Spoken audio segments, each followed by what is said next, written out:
This is the examination of the hidden human condition. You're listening to the Hidden Killers Podcast. This is the Hidden Killers Podcast with Tony Bruschi. Hampton County 911, where's your emergency? Hello, I just going down the Crocketville Road, and I see somebody laying out. What road are you, what's the name of the highway that you're on? I know it's Crocketville Road. Just know it's Crocketville Road? Yeah. Hold on just a second. And which way are you headed? Okay, you know the back way to go to, like you going to Horse Brunson? Uh-huh. Yeah. Okay, you're on that road just before you get into Crocketville? Turn Crocketville, make that right. Okay. From Crocketville, take a right. Wait, take a left. When you call 601, Uh-huh. Bamberg. Uh-huh. If I'm going toward Bamberg, I'm going to take a left onto that road? Yeah, like you're going to, I see the road called 14. You can go to Sandy Run, But you're not on Sandy Run Road? I think it is. This says you can Sandy Road, go straight on out. Okay. All right. And is it in the road or on the side of the road? In the road. Oh, in the road? Yeah. All right. So what's your name and call that number? My name is Ronnie Capers.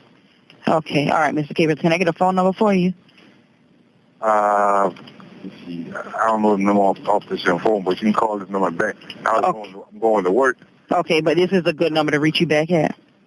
Yeah. Okay. All right. We'll get an officer headed out that way to see what's going on. Okay. So you live in the road. I ain't moving or nothing like that, but somebody going to hit him. It's dark. Uh-huh. Somebody going to hit him. All right. We'll get an officer headed out that way. Okay. All right, sir. That's how it all ended and began for the latest chapter in the life and death of 19-year-old Stephen Smith, an LGBTQ activist, nursing student who died under suspicious circumstances in Hampton County, South Carolina, back in July of 2015. And in just recent days, independent forensic experts gathered to exhume his body. Smith's death, as you've probably been following, has received renewed attention after the conviction of Alex Murdaugh for the murder of his wife and son, the influential Murdaugh family.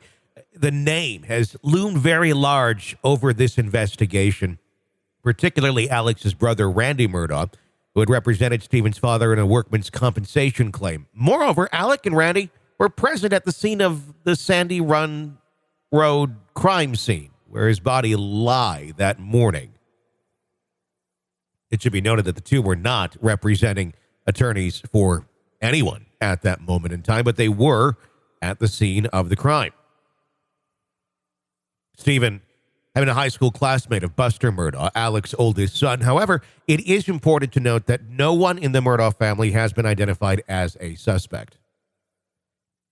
Dr. Michelle Dupree, a retired forensic pathologist and former law enforcement officer who resides in South Carolina, oversaw the exhumation and the second autopsy. She explained the delicate process. Smith's casket was removed from its vault at the cemetery, transported under police escort to Tampa, and upon arrival at a private lab, forensic pathologist Dr. Dan Schultz and forensic anthropologist Dr. Heather Walsh Hanley began the examination. They said in an interview with Law and Crime that they expressed their relief at the conditions of the remains, saying the bones were in very good condition and the body was as well, emphasizing that the team had gathered all the information required from the second autopsy to establish the cause and manner of death, but did refrain from discussing the conclusions under the final reports as they've not yet been completed. Dr. Dupree praised the original autopsy conducted on Stephen Smith's body in July 2015 as very professional and well done. However, the initial autopsy results have faced criticism from some law enforcement officers and Smith's family. Why? Pathologist Dr. Aaron Presnell determined that the 19-year-old died from head trauma caused by a vehicle, labeling the manner of death undetermined instead of homicide. Some investigators have questioned Dr. Presnell's findings because she classified the death as a hit and run, based solely on the fact that Smith's body was discovered in the road. Addressing this issue, Dr. Dupree noted, an autopsy is an opinion of that person, the pathologist doing the exam, so it's an opinion. That was just an unfortunate statement, really. If we find a body in a swimming pool, we don't say they drowned because they were in the pool. We say they drowned because of the evidence. And again, that, I think, was a misstatement. I think she probably regrets it. And then recently, evidence was unearthed of a rape kit. Dr. Dupree also commented on the decision to perform a rape kit on Smith in 2015 as thorough. Considering the circumstances under which the body was found, she explained that such a procedure would be carried out on both male and female individuals during an autopsy. And the second autopsy was being conducted. Another aspect of the investigation commenced. Dr. Kenny Kinsley, a crime scene reconstruction expert who has testified for the prosecution in Alec Murdaugh's double murder trial, was retained and spearheaded the independent investigation into Smith's death. With over 800 death investigations under his belt, he's more than qualified. Dr. Kinsey recently spoke with Law and Crime, talking about the autopsy and his recent visit to the scene on Sandy Run Road, where he took measurements, surveyed the area where Smith's body was discovered nearly 8 years ago, saying, I did a lot of walking in the woods, out of the woods, on the pavement, a lot of measurement, Dr. Kinsey said. I'd start over and get back in the vehicle, clock it again, and use some Google and satellite imagery, that kind of thing. Dr. Kinsey revealed that there were 4 or 5 possibilities surrounding the events of July 8th of 2015, including the possibility that Stephen Smith was indeed the victim of a hit-and-run driver. He urged anyone with information to come forward, as it could help either confirm or exclude particular theories.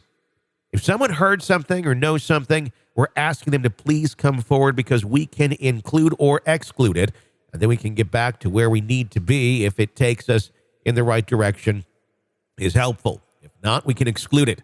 Then we don't go down that avenue anymore, Dr. Kinsey said. Stephen Smith's mother, Sandy, has raised over $120,000 through a GoFundMe page to fund the independent investigation and autopsy. Now she has allocated $35,000 as a reward for information leading to the arrest and conviction of the person or people responsible for her son's death.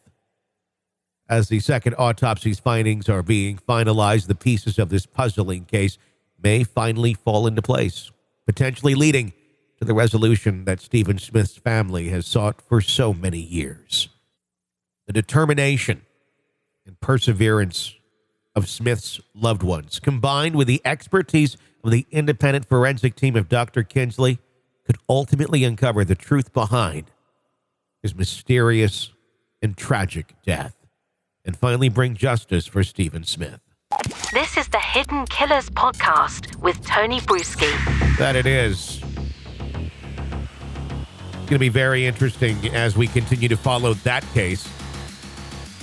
And who may talk? What evidence will still be unearthed?